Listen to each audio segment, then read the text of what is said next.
Okay, I wanted to do a video about making gaskets. I'm sorry if this is really shaky. I'm having to hold it by hand. Um, so what I have here to make gaskets is this little punch that goes up to about 4.5 millimeters. So I have another set of punches over here just in case I need larger ones.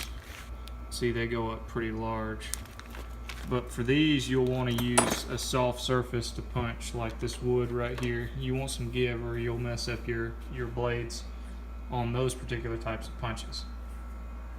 Now, this here, what this is for is I'm needing to make gaskets for this build that I'm doing.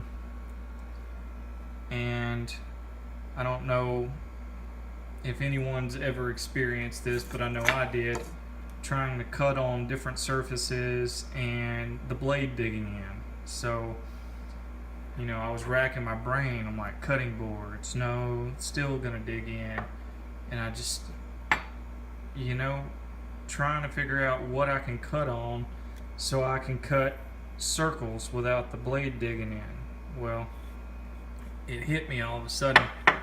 I'm like, you know, metamorphic rock. Metamorphic rock is really hard.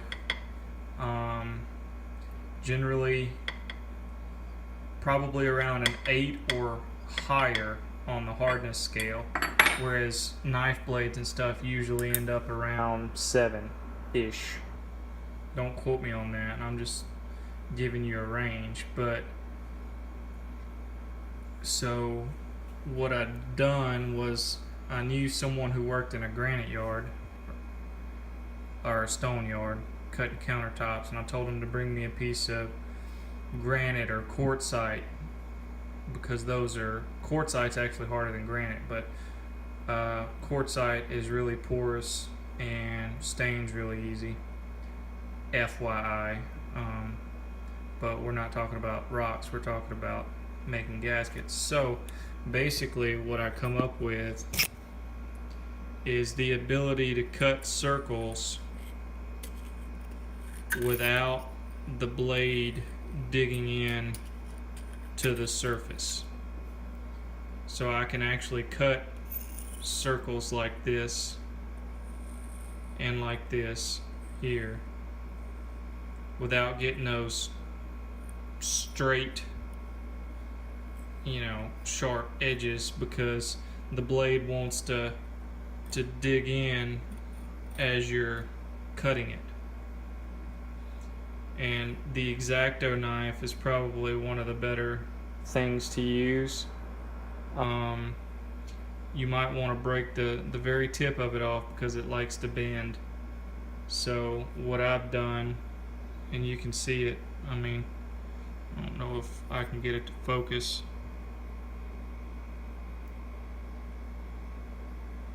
but you can see it bent right there because this is really hard stuff here. So if you want a way to cut gaskets and cut circles, then you can go to any yard, rock yard, stone yard, and this stuff they just throw away. Like, this was a cutout for a sink on a countertop, and they just basically give that stuff away. So go find you a yard and ask them for a sink cutout or something of granite, not marble, granite or quartzite, and then bring that home and you got a nice little gasket making surface. But I just wanted to share that with everybody. Hopefully these gaskets turn out good. Alright, till next time. Okay, so I made this gasket here, and I used it on this using that X-Acto knife. And just look at how crisp all the edges are. and I used for the holes, I used this circle punch here. I bought it Lowe's, so that's super easy to get. X-Acto knife, super easy to get. This is super easy to get.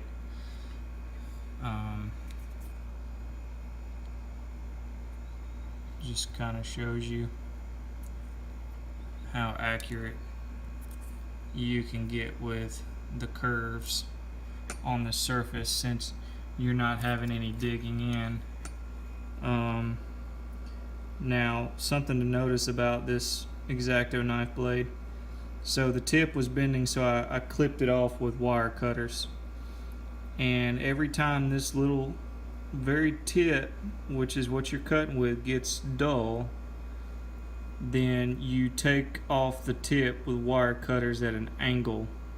So about right here, sloping back towards the spine, and that'll give you another edge very similar to one of these, except sharper. So it gives you the maximum life out of your knife blade. But I am really happy with this.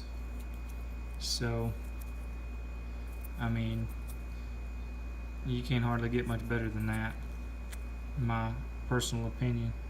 So try it. If you make gaskets, it's definitely worth your while. Alright, till next time.